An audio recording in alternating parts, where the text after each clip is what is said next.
Let's get ready to rumble. Oh, sorry. I watched the All-Star game. I thought that's how we were supposed to introduce baseball games now. Maybe not, but we'll still talk baseball. It's the DLLS Rangers podcast.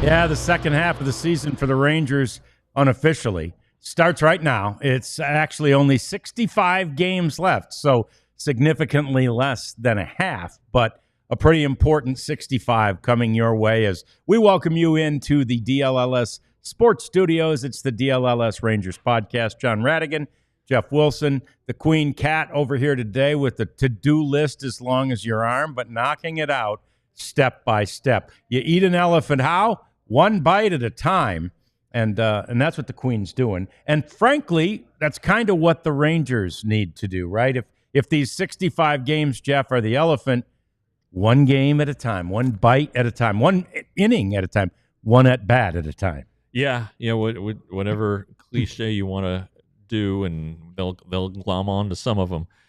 Series, got to win series. That's always the thing. And they open with three-game series at home to start the second half, and Tigers are going to be a tough lot. A's and the disappointing Braves, so there's opportunity here. You're going to get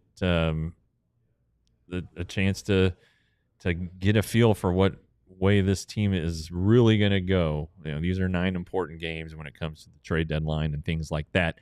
And as things stand as of today, I expect the Rangers to add some stuff, relievers probably, and maybe that's all they add because they do have some reinforcements coming off the injured list for the rotation, and John Gray, the lineup, and Jock Peterson, don't laugh, and then Josh Young coming up from AAA, and then Jake Berger, who went on the injured list yesterday.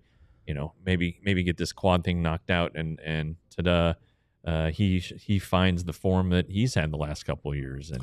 And those are all ifs, right? Yeah, right? At this point in the season. And we have 97 games that say it probably won't happen. However, I will say this, and we've said it since they were in that offensive malaise, and you hate to put it's a team game, and having those team-like at-bats is so important to, obviously, to Chris Young, but also to the hitting coach, Brett Boone.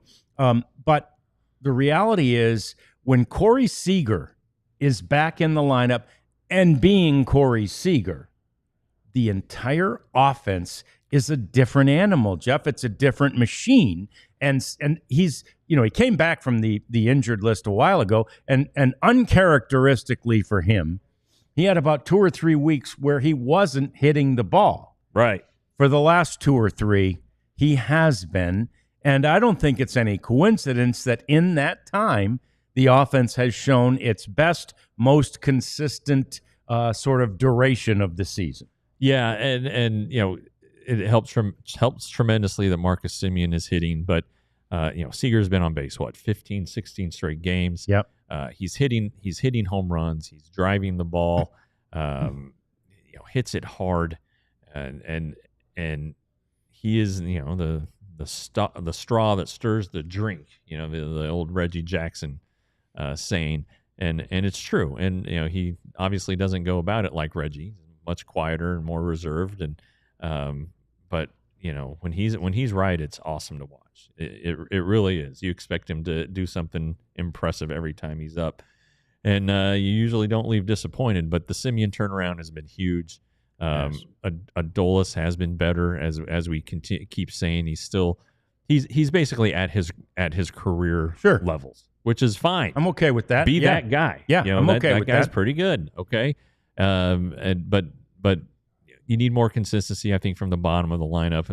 And we've talked about that, and maybe the Rangers can find a spark down there. It'd be really nice if Evan Carter could get going. Be a little more consistent. He for a guy with such a great eye, he does strike out a lot. But he had a nice game there in the last one before the break, and that's the kind of guy he can be. Wyatt Langford also was showing some signs of life there coming to the break. And if that's the guy he can be, then this offense all of a sudden looks really, really good. But again, ifs. And that's the thing. And the maybe out of all those, the biggest if at this point is Josh Young, who has not performed particularly well in the minor leagues yet, Jeff. Now, he hasn't had that many reps because of a couple of rainouts. Yeah. I think he's only had 5 games. They take an all-star break as well. Right. But the reality is it's been a little disappointing. Again, Jake Berger got down there when he went, and he raked immediately. He did. And I think that if Josh had done that, you'd see him He'd be back. coming up instead of the reports that have Rowdy Tellez coming up. So, if he can get on track, looks like it's going to be a little bit longer process with him, than it was Berger. And maybe the adjustment with Berger was something minor, and he was able to quickly, hit on it and get his rhythm and timing and all, whatever it was, be able to repeat it. Josh, it doesn't seem like that's happened, and he's more of a, not that I'm not taking any shots at Jake's mental acuity, but Josh has always been more cerebral, one of the more cerebral, probably to his detriment at times, and maybe that's something that he's dealing with now. But that's a bat that they need, and I don't know what else they can do with the lineup that's going to make a huge impact. You could swap out Ezekiel Duran with somebody else. There's a guy down there at AAA. If you're looking for a guy who can play shortstop and other infield spots, Cody Freeman, who's having a great year down there. He's not on the 40-man. If you're looking for a 40-man guy, well, they bypassed apparently Foscue and Krim. Foscue has been okay. Krim's been fantastic, and I know he didn't have a great showing when he came up in May or April. It was May. Yeah. But you got to give a guy a chance, and and he didn't get many reps. He didn't get many opportunities. Right. If you're going to bring a guy up, play him. And Dustin Harris, the outfielder, lefty hitter. He's been a lot better here the last month. He's really turned his season around. It was kind of Marcus Semien territory, really, if you want to make a major league comparison to it. But Dustin's taken off, so there are some opportunities to maybe reinforce the bench a little bit. But Sam Haggerty's not going to go anywhere. I would like to see, though, less of the two catchers in this lineup at the same time. And it's not I'm worried about the DH thing. It's, they're really inconsistent. And it seemed like he might be able to do better. So Cody Freeman is caught. He has. He'd be your third catcher. Right? Would he be your third, or could he be your... He could be your second. He doesn't have enough for a while. Okay. But, all right. If he still has his glove and his equipment, and if the stuff was to hit the fan, he could go back there and block balls and throw runners out. It wouldn't be like a guy who's never done it before. So, Wyatt Langford caught in college. Yeah, so. True. So good point. There you go. Yeah, I've never heard him mentioned as the third catcher. I don't know. But to your point, he could block balls. He could. It's usually Zeke is usually the guy. Poor Zeke. Just go back there, Zeke, and see what happens. Get after it, Zeke. He's got a good arm. Yeah, put a catcher's glove on. So a couple of things the Rangers did over the break was, as Jeff mentioned, they used the injured list with Jake Berger, and they can backdate it to the 13th of July. So he would be able to come off the list, I believe, on the Wednesday game right after the Oakland series, or maybe for the final game of the Oakland series.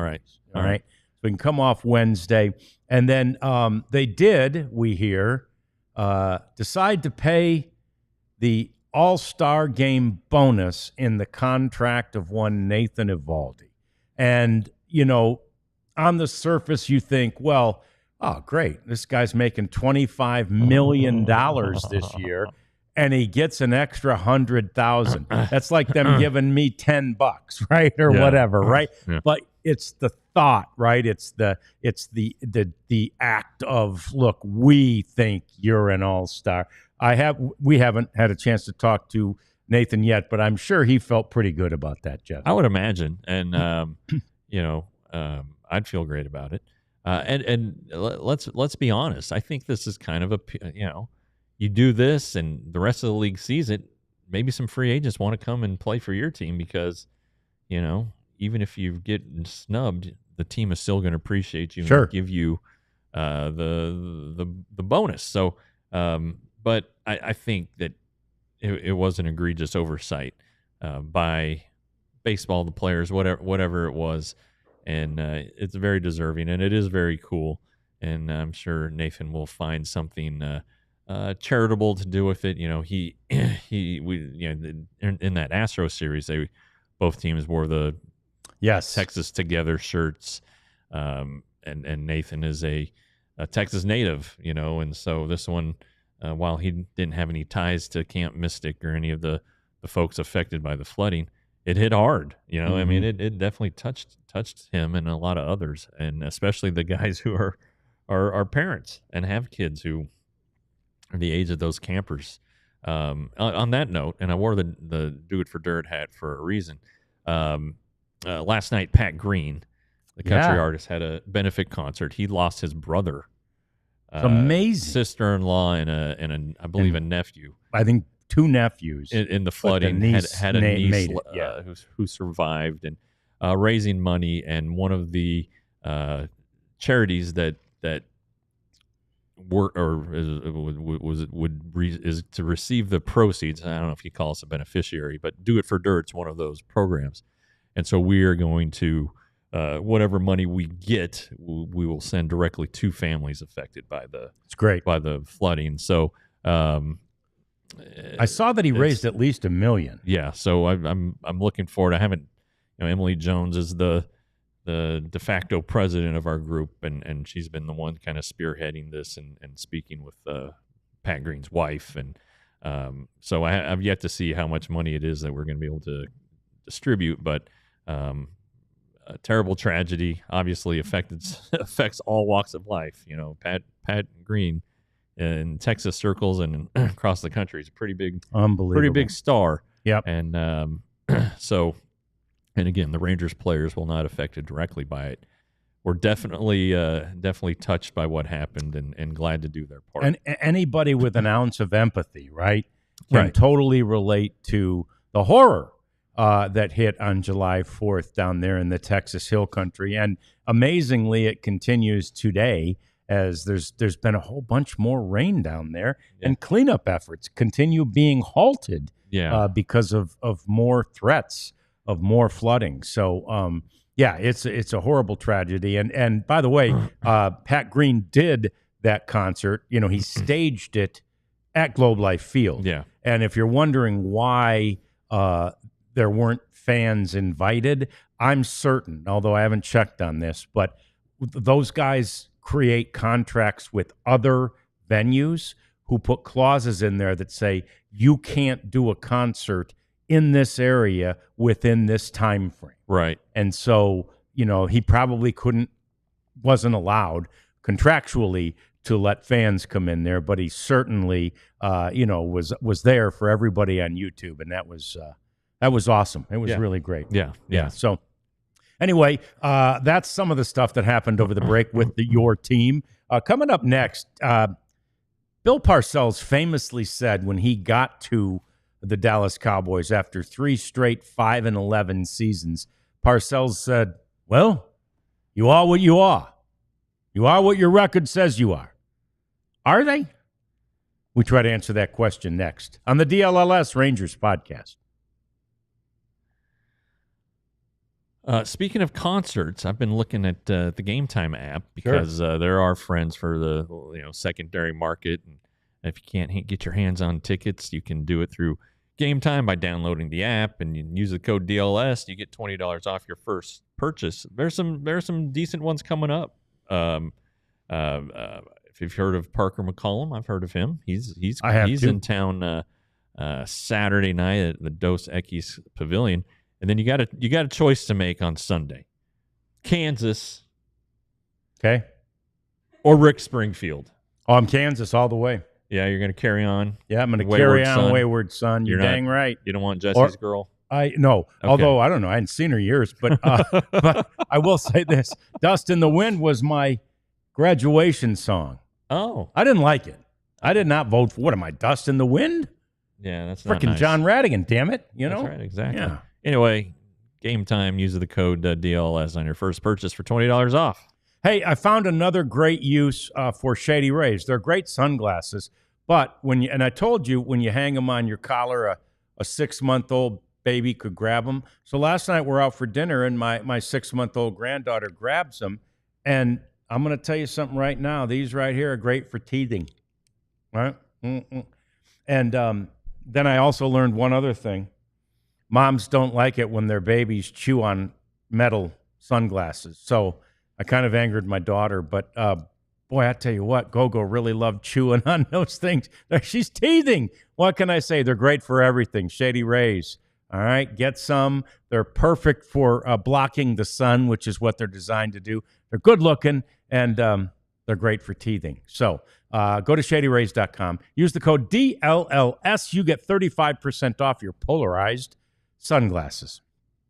All right, we got some stuff in the chat we're going to get to momentarily. We want to talk about that Bill Parcells thought, that Bill Parcells theory, the philosophy that says you are what your record says you are. And the Rangers' record says they are one game under 500. And so we wonder, is that what they are? There's some evidence to suggest otherwise, and there's a mountain of evidence to suggest actually that is what they are. So let's dissect this a little bit, Jeff. They've got the 65 games left. 33 of them are at home. 32 of them are away. However, so that favors them, I guess, by one game, right? Yeah. Whatever. However, their second half strength of schedule, second hardest in Major League Baseball now. That changes as the teams get better and worse. But right now, second in Major League Baseball and first in the American. It's the hardest schedule left as of right now. Yeah, they've got some big ones coming in. Obviously, you mentioned the Tigers. But, gosh, the Phillies are coming. Yeah. I think the Yankees still have yet to come to town, if I'm not mistaken. So that's right. There's two pretty big ones right there. And that's just the tip of the iceberg. You know, the Braves have a losing record, but are, a pretty talented team. They are. And if you end up with Chris Sale, your hands are gonna be full. That is definitely something. That within that though are two series against the Astros, so an opportunity to just go right out head to head and take care of business yourself. Mariners just one more time. They're on trade deadline day. It's a 4-game series. Beginning on the 31st. So, that is something to look at and consider. The Rangers have figured out a way to beat the pitchers they're supposed to beat. Like McCullers the other night. He had a 5.83 ERA coming into the game. They have to win that game. They have to know that they need to jump on this guy. And it appears like they do. They did. And because that's what they did. Yep. But, that Yankees-Phillies homestand, then you throw the Diamondbacks on, who are hit or miss. That's kind of the start of it. Go to Kansas City. I think they're still below 500. Got to go to Toronto. Good first place team. So that's just August, guys. And then the two Astros series, the Mets series at the Mets when DeGrom is going to return. Now that is followed up by an Astros series. So I don't know if DeGrom would start at Citi Field because they might want to save him for the Astros. Now, it does end a little bit on the friendly side. You have your 3 shots at the Astros. Yep. And that one is at home? No, the September series is at Houston. At Houston, okay. And then you go Marlins at home, Twins at home, Guardians on the road to close it out. The thing that sucks there is there's no division games, no opportunities for you to take care of business yourself. You got to rely on others to help you out. But those teams aren't gangbusters. No. And maybe they will be. And again, the Marlins are definite sellers. Twins and Guardians are trying to figure out what they're going to do. Yep. They could look a lot different than they do right now. Yep, they absolutely could. And yeah, those are the teams that they face the rest of the way. And like Jeff said, that August is a bit of a murderer's row, and it's right around the corner. It all starts with the Tigers this weekend. I see championship games there. Talking about that interesting series this weekend between the Astros and the Mariners. And the reality is the Astros, as good as they were in the first half and 56-win team, they haven't been playing very well of late. Yeah, and they lost 5 of 6. Yeah. After sweeping the Dodgers, whipping the Dodgers' butts. Sorry, BC, if you're listening. And then coming home and losing, getting swept by the Guardians, and they really could have been swept by the Rangers. Yeah. But to lose 5 of 6 there, and again, they have Christian Javier has started a rehab assignment, so they're going to be getting him back in the rotation, but they still have some problems. Yordan Alvarez is not walking through that door. Jeremy Pena is going to be coming back soon, but this team, you look at those lineups that they fielded against the Rangers, it looked a lot like a spring training lineup. It really some did. Of these guys. I mean, there's guys we haven't heard of. There's all these utility guys. A lot of guys up from AAA, a lot of rookies. Yeah. And, so they're not. They might have had their hot streak. You break the season into thirds. And the Rangers for their first third, they were 2 games under 500. Right now, they're 1 game above 500. So if you have your bad, you mediocre, survive, whatever, and then you take off. So that's kind of the old thought for winning baseball. You're going to have a bad one, you're going to have an okay one, and then you're going to have a good one. So who knows? The Astros might have had their good one here or to start this one or to finish the last one, and they might be declining. So, I mean, who knows? 65 games, so much can happen. John. Yeah, it's a lot. It really is a lot. And if the Rangers are playing well, as we've said before, even the Tigers, I mean, they took 2 out of 3 from the Tigers in Detroit, right? Even the Tigers aren't that imposing or scary of a team, as well as they've played. I'm not sure they're a scary team. The Yankees have obviously shown their flaws. The Blue Jays are playing well right now. They're good third maybe right now as they have overtaken the Yankees for first place in that American League East, but I'm not sure they're a team that imposes fear. And I will say this, when you have a starting rotation that starts with Jacob deGrom and Nathan Eovaldi in a playoff series, that is a team that strikes fear in the hearts of opponents. 100%, and I think that might be ultimately what Chris Young, and the front office are clinging to. If they can get in the tournament, even if they're the last, like I think I mentioned this the other night, if they're the last wild card team, all right, they go on the road to the division winner with the worst record, and they have to play 3 games. Yes, they're on the road. You remember 2023, the Rangers had to go to Tampa Bay to get that was their reward, was a trip to Tampa Bay where they had to win 2 of 3 games, and they won them both right away because of good starting pitching. No offense to Jordan Montgomery, but Jacob deGrom, people are going to take Jacob deGrom 100 times out of 100 times in that one, and then Eovaldi would pitch the second game there. So that's you just got to win twice, and you have 2 of the best pitchers in the league. Yeah, it's going to be hard if it happens, and if the Rangers are able to set up the rotation in that way, nobody's going to want to face them. No, they'd be a very difficult team to face. We've acknowledged the fact that if for them to take it maybe to the next level. They could address bullpen issues, particularly a closer. Right now, we hear and reports indicate that I'll be damned if David Robertson isn't working out for teams, Jeff. Oh, he's not. He is. Oh, he is. Yeah. Yeah, oh, he yeah, is. Yeah, yeah. He No, I is. saw that same story. Yeah, he's working. He's worked out apparently for the Mets and the Yankees. Well, he lives in Providence, Yeah. Rhode Island, as we've talked about, and I don't know. There's probably a train, from Providence to New York, so he might not even have to move. But I think an East Coast team makes a lot of sense for him, and of course those teams aren't particularly shy on spending money. That's right. I believe they're already over the Both luxury tax. Yep. So, at this point, you're just putting more wood on the fire. It doesn't matter. And I would suspect that he ends up on the East Coast if he ends up pitching. The Rangers, he had a $7 million, I think it was a mutual option. He turned it down, obviously expecting after his wonderful season last year to get paid more than $7 million. Nothing happened, so I don't know if he regrets that or not. He's his own agent. The Rangers, their sense was when they contacted him in the offseason that there was a lot of hemming and hawing on his part and his family's part about whether he wanted to continue. Nothing ever gained traction, and I think that was the case for every team.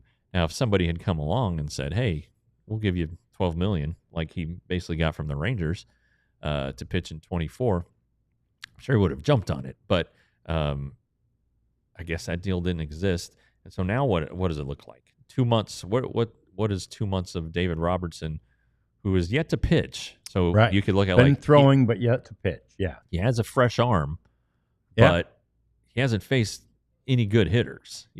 Does he need to have a little spring training? Are you going to live with some bumps and bruises here in his first few outings? So at that point, then are you looking at David Robertson for paying him for 6 weeks? Mm-hmm. And what's that going to cost you? So maybe that gets the Rangers in the game, but I still feel like it's an East Coast thing if this happens. Yeah, it's probably true. He is 40 years old too. Yeah. I mean, at some point, and didn't happen for another 6 years in the case of a Nolan Ryan, but at some point, you just lose the effectiveness. Sure. And again, these guys need time to build up their velocity. And a reliever might be asked, like David Robertson, to throw 3 times in 4 days. Sure. Is he built up to do that? And what's it look like on the second day of a back-to-back? Would I be interested in it? Would I want to watch him throw? Of course I would if I'm the Rangers. But and if he's going to do this at his age, he doesn't want to go play for a team that's maybe going to make the postseason. Right. He wants to go to a team that's going to be in the postseason. Good point. Yeah. Good point. And it looks like both the Mets and the Yankees have a pretty good shot at that at this stage of the game. So it'll be an interesting thing to watch. That's another thing that would help determine if the Rangers are what their record at this point says they are. Now, coming up next, we want to talk about the All-Star game. You probably watched it if you're watching this show, and we did, and the ratings were down a little bit. The show was pretty good overall. So we're going to get into some of the nuts and bolts of all that next on the DLLS Rangers podcast. You know what? In 2 weeks, these college football teams start to practice. Jeez. Yeah. And the season's right around the corner. And so in preparation, you need to go visit SaturdayNeon.com and see if our friends there have a neon sign for your favorite team. They're licensed with around 50 college teams. Right. A lot of them from our area, and they're not the delicate, expensive signs you get in a bar. Right. These are durable LED neon. They last forever. They only cost you $75, and they look just like the real deal. And they'll custom make one for you if you so desire. So go to SaturdayNeon.com. Use the code DLLS for 10% off your first order with Saturday Neon. And now it's about to be that time of the year. And, really in Texas, we're kind of blessed that it hasn't happened sooner. But it's about to be that time of year when it gets hot. I've heard the weather people saying it. I think it's true. It's about that time of year to get your Rugged Road cooler. If you don't have one yet, get one. If you do have it, get it out. You're going to need it. We're going to get to the higher 90s, and eventually we're going to get to 100. But at this point, it seems very unlikely that we're going to have like 60 days in a row of 100. Yeah. It's. I'm not going to say it. I don't want to jinx us, but I've kind of enjoyed this summer. Yeah, me too. I haven't minded it one bit. Enjoyed the rain, and frankly, have enjoyed these slightly cooler temperatures. I tell people in Michigan all the time, we notice the difference between like 100 and 92. To them, everything over 90 is hot. But anyway, Rugged Road Cooler is a great product to have when it's hot, when it's cold. It takes care of your beverages. RuggedRoad.com and get 20% off your order. All right, so the All-Star Game, of course, we didn't have a show. We did a show yesterday, but it was our What If show, so we didn't really address the All-Star Game. So let's get to it at this point.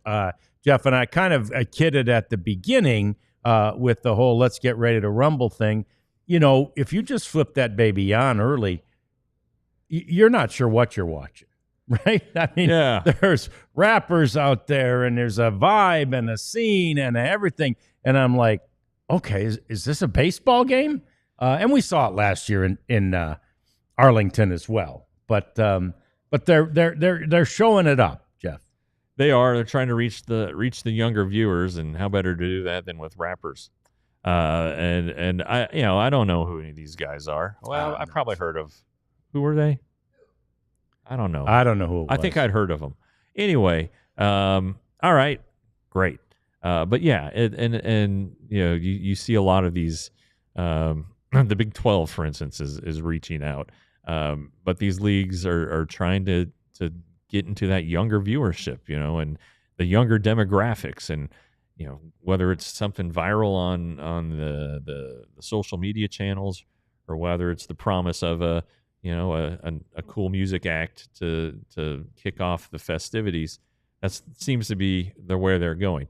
The thing I do like, that it was kind of and came to fruition here a couple of years ago, is the mics on the players, in-game interviews and microphones. Loved it. And the Clayton Kershaw one was fantastic. And if you didn't watch Really that, good. go find it on social media. It was fantastic. He's just so calm. He's like at one point he's communicating with the catcher, but then he goes, "Oh hell, what do you want me to throw, Smoltzy?" Because John Smoltz is up in the booth, and John says, "Throw a cutter." He's like, "I don't throw a cutter."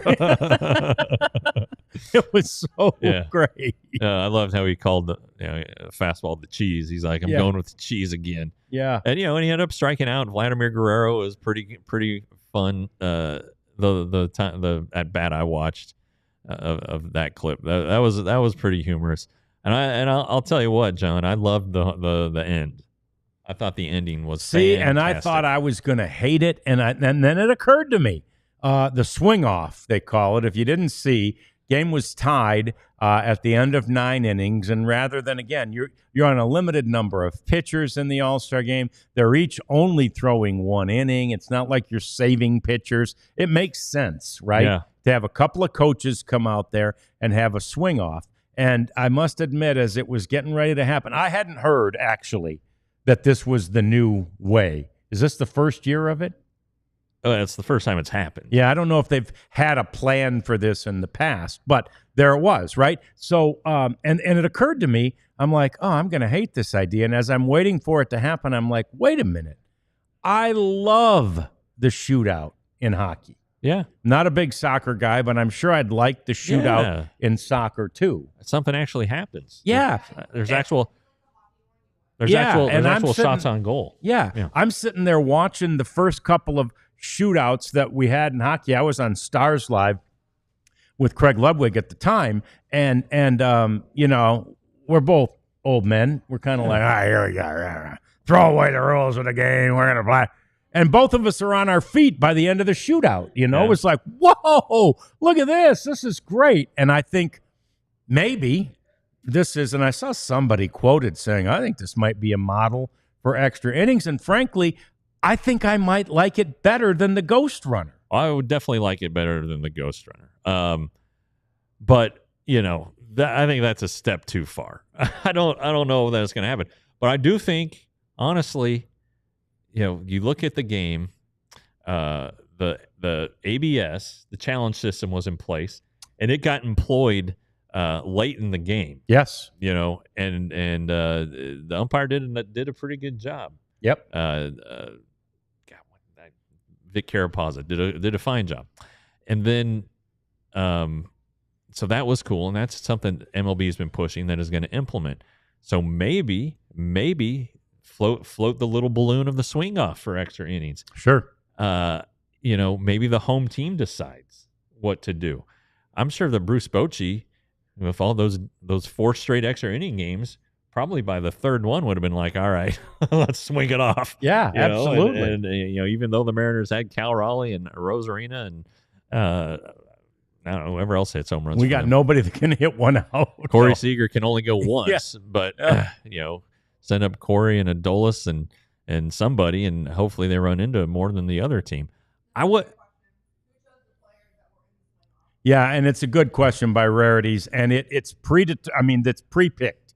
So they were picked prior to the game, and I didn't realize this, but then there was a clause. They had an alternate, and in fact, our boy, MVP boy Schwarber, was the alternate. Oh, Stowers had been selected, and I can't remember. Maybe Pete Alonso was. He was in it. Yeah, yeah. He did, but he didn't swing. Oh, he didn't swing. No. Did he get hurt? No, he didn't have to. He was in the cage hitting. I see. No, so Schwarber was not one of the 3. Oh, he was the alternate, and it was Stowers who was supposed to be. Stowers hit.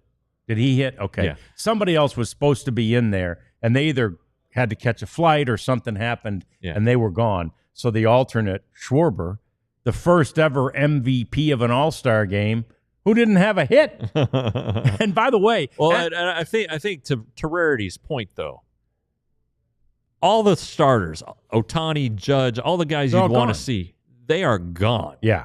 They play their 2 innings, they shower, they talk to the media, they're gone by the 5th. They're off on a plane somewhere starting their All-Star break. So that's, I saw some people like, oh, well, baseball missed the opportunity. They could have Ohtani versus Judge. And that's right. That is right. But the players aren't hanging around for that. They're going on vacation. And if they ever did put this in regular season games or whatever, of course, the best players on the team, and who knows, they'd have to create a whole rule for it in the Major League rule book. But of course, the best players in the game who were available, I suppose, if you had a guy who had been pulled for a pinch hitter or whatever, I don't think you'd be allowed to reinsert him. I don't know. I don't know. I mean, they'd make rules. Why wouldn't you be able Maybe to do you that? would. Yeah, they'd make rules. But anyway, it was a pre-selected group, and Schwarber was the alternate and then wins the MVP, having not had a hit in the game. So, pretty cool. I actually liked it better than I thought I would. I was ready to say get off my lawn, and I did not. Ratings were down a little bit, but the reality is I think it was, 7.4 million. It's a pretty good audience. It's the highest rated show on Fox, Jeff, since the Super Bowl. Oh, all right. Well, now maybe that speaks to Fox's programming. The Fox programming might be slumping a little bit here. That might speak to that.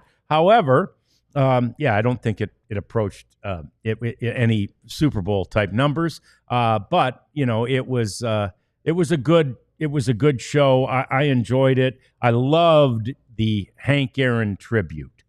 Yeah, that was neat. 7/15 was the date, and 7/15 was the home run. Right. And it was in the town, where he played when he hit the home. I mean, I thought that was really cool. His wife looks great for 80, almost 90. She really looks fabulous. Really does. But yeah, no, I was watching that with my son, whose name is Henry, and when my wife was like, well, what do you think about Henry?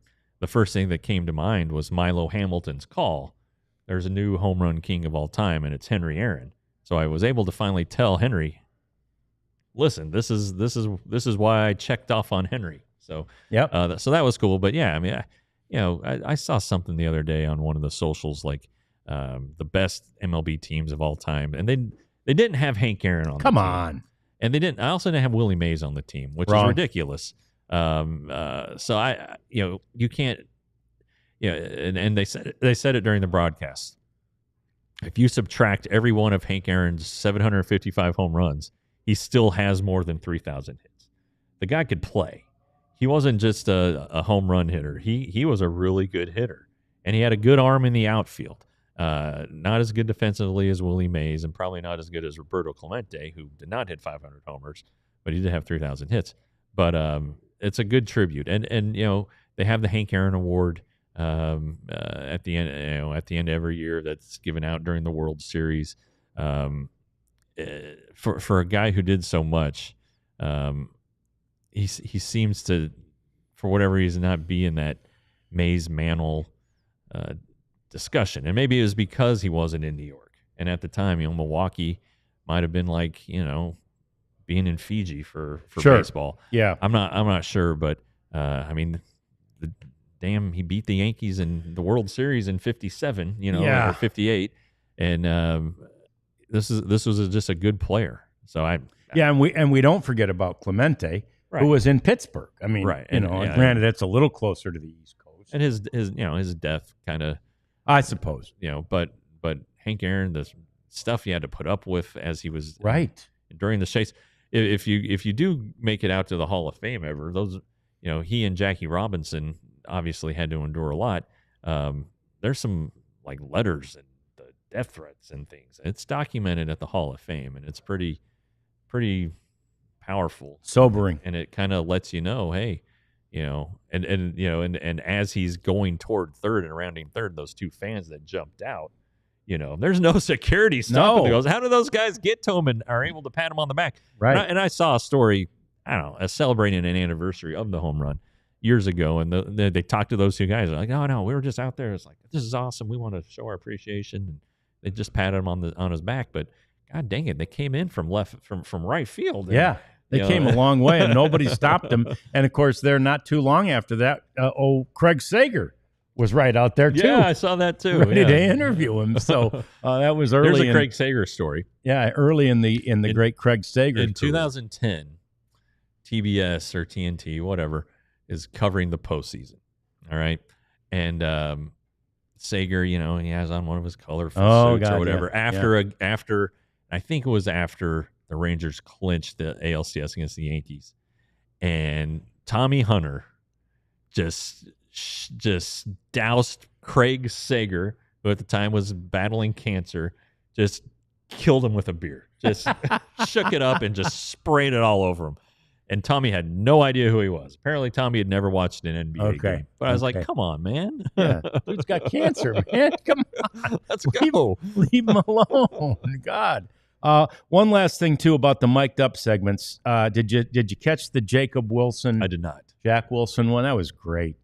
Jacob Wilson and Jack Wilson, the only father-son combo to have ever played shortstop in an all-star game, which is pretty cool. Jack Wilson was in the 2004 game where he was a reserve player for the Pirates, but got in the game and played shortstop. And then, of course, Jacob Wilson has surged to the lead for sure on Rookie of the Year, was the starting shortstop, for the American League squad this year. And they were both mic'd up at the same time and able to talk to each other. And I thought that was just really cool. Yeah, I remember Jack from he played for the Mariners there when the Rangers were going to the World Series. That's cool. And these kids, you're starting to see, and maybe it's always happened. I'd have to go pay attention. You're starting to see a lot of kids, former players, and their kids are in the major leagues, and in some instances, they're better versions than their fathers. And and that is kind of cool to see. But yeah, it's a fun story, and Apple doesn't fall far from the tree. No, and that's apparently. the thing. You've got the genes. It's hard to beat genetics, and then you've also got a guy who can tell you, no, this is the way you need to be training, and he's got some credibility, right, and some legitimacy because he made the major leagues. So anyway, that may be a segment we need to do someday, is just fathers and sons and who's better and who's worse and all that. But that is a topic for a different day, because coming up next, it's our cleanup segment. We're going to clean things up and continue to get you ready for the second half of the Rangers season next on the DLLS Rangers podcast. But first, we want to tell you about our new series of shirts. It's the Dallas collection. And Kat, the Queen, is wearing the Nolan Ryan one today. I wore it, as you remember, the other day. It's a classic shirt. You'll see it, actually, because that day I taped about 3 things. So you'll see it. You'll see it later today. I was going to say, hey, you did a lot of laundry. Yeah, you might see it tomorrow. You're going to think I don't wash my shirts, but no, I do. And so it's a fantastic one.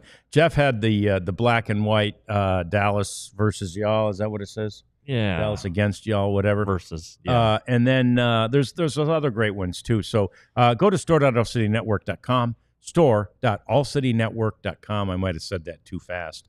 And get your shirt and be a part of that wonderful Dallas collection. And there's other merchandise there as well. So we encourage you to go ahead and do that. And there's a chance, if you play your cards right, Jeff, I think there's a chance our people could get one for free. Sure. All you have to do is become a diehard. See there? Easy peasy. So basically, these shirts are $34.95. A diehard membership is $79.99. You can do the math. All right. It's basically, if you want a shirt, you're like, all right, I'm just going to go ahead and become a diehard because it's like I'm getting it for the price of the shirt. It just makes too much sense to not become a diehard. You get my stuff that's behind the paywall, but you get all the stuff for all the written stuff we do for all the teams we cover.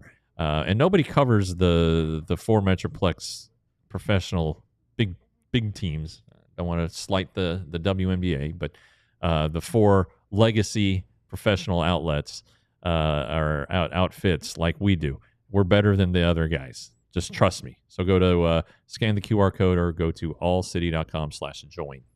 Yeah, we encourage you to be a diehard, be right there and get all that kind of stuff that we offer there. Okay, so I bring this up usually at least once a week. I bring up some sort of power ranking, and I usually do it just to get us mad, right? And for us to conclude, well, that's a BS ranking anyway. Yeah. So away we go. But this time I actually brought it up because they finally got one right. Oh, here, okay. I think. Let me see if I have the actual thing here. Starting pitcher power rankings right here. And of course, it's probably not surprising. Last week's number 1 remains number 1. That's Tarek Skubal. Oh, who, by the way, you can see pitch against your Texas Rangers on Sunday night baseball game. Probably still get a ticket to it, but maybe game not. Game time, $18, starting at $18. Oh, and game time. There you go. Yeah. So Tarek Skubal's number 1. He's pitching against Nathan Eovaldi on Sunday night baseball. So that's a fantastic pitching matchup. Zach Wheeler of the Phillies was second last week, and he's second this week. Number 3 has moved up from number 4. Paul Skeens. Okay. So, right, I feel like they've gotten him pretty good. Last week, we went through this whole damn list, and it took till number 9 to get to the guy who's number 4 this week, Jacob deGrom. And so apparently these voters have finally started watching the damn games, right? Yeah. You got to watch the games. Garrett Crochet is number 5. He's up from 7. Christopher Sanchez, Phillies, not ranked last week. Well, vaults all the way to 6. This might be his all-star, the all-star snub thing. Yeah. Oh, yeah, a little bounce back. Whoever did these lists might have been snubbing him too. Yep, heck of a point. Matthew Boyd of the Cubs wasn't rated last week. He's number 7. 8 is Seth Lugo. And number 9 is Ranger Suarez. And 10, down a little, down all the way from 3, having had difficulty with the Rangers this past weekend. All right. Hunter Brown. So, I mean, I'd still put Eovaldi on the list. I know. I was just going to say, is it because he's not a qualifier? Qualifier, maybe. He's not even on the honorable mention. So that's pretty crazy. Okay, it's a BS list. No, but it sucks. At least they did. At least they did right by DeGrom, and that matchup this Sunday night I really think if they weren't trying to preserve and stretch out, give Jacob DeGrom as much off time as they can, I think it would be a Skubal DeGrom matchup, right? Yeah, Skubal Eovaldi ain't bad. I'll take it. Yeah, 100%. Last time Skubal pitched against the Rangers, he was up against Patrick Corbin, and I'll be damned if Corbin didn't pitch as well. Yeah, I mean, Skubal was really good. I think he struck out 12 in that game, but the Rangers ended up. That was the only game the Tigers won. The Rangers won that series. These rankings, they're clickbait. They are. That's all I on it. 10 or 15. I get it. No, I get it. Yeah. I click every time. I'm trying to just double check on that game against the Tigers. We thought last time. Okay, it was a 2-1 game. Yeah. 2-1 game. Right.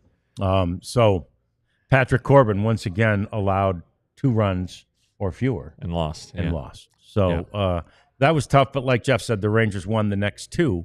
And DeGrom was the starting pitcher in the Saturday game in that series. So anyway, that's just a thought on those power rankings. How about this one? As we clean things up on this Thursday, Paul Skeens and Tarek Skubal, who were 1 and 3 on the list, by the way, they were interviewed sometime surrounding the All-Star game. I don't know if you saw this. I just caught it today. I didn't see it when it happened. Between the 2 of those men, Jeff, between the 2 of them, they had 3 offers for college scholarships. 3 offers. Well, and Skeens went to Air Force, right? Initially, and I wonder if maybe that scared people off. Like he's already committed to Air Force, but they had between them 3 offers for college scholarships, and look at the 2 of them now. Yeah, it's fantastic, and Air Force, not a baseball power. They play there in Colorado Springs, where which I believe is higher in elevation than Denver. Okay. Something I should know as a Colorado native. But the ball flies, and he was a 2-way player. He's a catcher and a base and a pitcher, and they went to LSU, and LSU said, "No, you're just going to pitch for us, son." Yeah. And obviously, it worked out wonderfully. But and it kind of goes back to even what I always say. My shining example of you never know when a player is going to blossom, and Nelson Cruz is that guy. He was 28 when he finally became an all-star caliber, everyday caliber player in the major leagues.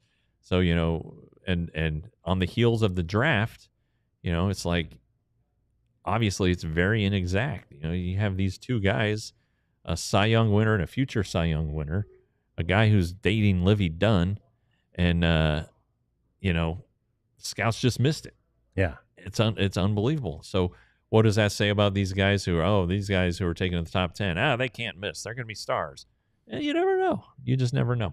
Yeah, no, you really don't. And speaking of Livy Dunn and Paul Skeens, did you see the shot of Paul Skeens rebuckling the strap of her sandal on the red carpet? And there were things all over social media about what a gentleman he is. And I agree, right? That's very nice on the red carpet or any place to buckle her sander. But it's Livy Dunn, for God's sake. I don't think you need to be a gentleman. Just go buckle that baby up. Yeah, she's obviously very flexible as a gymnast, but that dress she was wearing, I don't know if it left for a lot of room for bending over. For bending over to buckle up your own sandal. Yeah. So anyway, but that's a nice That's What seems like a nice guy. He seems like a nice guy. Very He nice really guy. does. Yeah. He wants to cut grass when he's done playing baseball. There's nothing wrong with that. Not at all. I got to go do that today or tomorrow. Not at all. There's something. It's something, and the smell and the you get lost in the sound. I like grass cutting. I don't cut my own, but I like it. I got a big lot. All right. So, ever heard of Maya Brady? I've heard of Jan Brady. Maya. Jan was my favorite now. Okay. I like Jan better than Marcia. Uh-huh. Cindy was too young. But Maya is the niece of one Tom Brady. Oh, okay. And Maya is a player in the AUSL. Oh, okay. Right? The new professional women's softball league here in the United States. And Maya, well, she had an injury. Oh. I think she went over to Japan to play softball at first before the AUSL had kicked off. Uh-huh. But since she got back, she came back and she it was a hammy. Oh, she hamstring. got the hammy all done. It was a grade 2 hamstring. Oh, that's a bad one. That's a bad one. It's a bad one. So she plays for the Talons. Remember, there's no cities associated with these teams yet. They're just teams. They were playing her first game at the family softball, the Dumke, D-U-M-K-E, Dumke Family Softball Stadium in Salt Lake, Utah. She couldn't wait to play this game, and I'll be damned if she doesn't come up there, Jeff, and she goes 2 for 2 with a walk and scored a run, and we had a perfect game. I mean, for her, right? Yeah. Perfect at the plate. But it does beg the question, she's Tom Brady's niece. Yeah. Like, we talked about apples not falling far from the tree and all that. Right. Is she, sort of that good athletically? She must be. She played softball at UCLA. But then is there also that Brady gene, right? Yeah. That hey, Brady. speaking of drafts, Tom Brady was 6th-round pick. That's right. Won 1,000 Super Bowls. So yeah, it's an inexact science, that drafting. Molly, my daughter, is still has her eyes on that professional softball league. So good. She'll be joining in probably about 10 years. Yeah. Well, good for her. Yeah, I think she thinks she's going to go to high school. Right? You think she might get drafted out of high school? She thinks she will. If not, she's going to go to Oklahoma. Okay, good. Yeah. I like the plan. Yeah. How's Jock doing? Rarity Wonders? Better, Yeah, still Jeff will get an update early today. August. He's been traveling with the team. I wanted to make sure I got Steve Cook. He proposed trading Kamar Rocker and Cam Colley for Mason Miller. Probably not, Steve. But they're not going to get rid of Rocker just yet. But No. I'd like that Mason Miller. I don't know if the A's would want to trade him in the division, and vice versa with Rocker. I think Raiders would be fine if Cam Colley found success elsewhere. But I like these. I like this time of year. I like to see these trade ideas. It's interesting too that Rocker is pitching ahead of Leiter as we come back from the break. Does that signal anything to you? Well, I think the reason, I know the reason Corbin is starting the opener is because one of the 5 pitchers had to go on normal rest because they play 6 straight games before their day off. And Corbin has been their most durable, pliable, easygoing, maintenance-free guy. So they like his ability to bounce back on 4 days. Plus, they want to give the rest to these other guys. But you look at that. Corbin's going to give you 5 to 7 innings, right? Rocker, you're not sure. Eovaldi, you're probably thinking 6 or 7. Yeah. All right. And then you go to Leiter. It's like, man, boy, maybe 5, maybe 6. But then you come back with DeGrom and Corbin. And so that's like 2 built-in days, hopefully, for your bullpen where the workload is lighter. Yeah. Okay. Makes sense. That's a nice theory. Yeah. The second half of the season begins tomorrow. There's a workout for the team, not open to the public.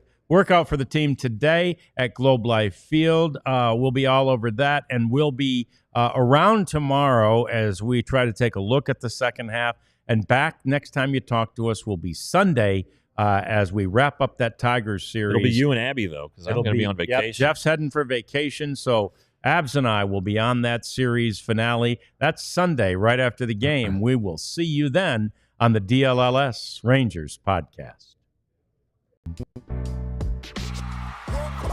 We all silly like the mayor.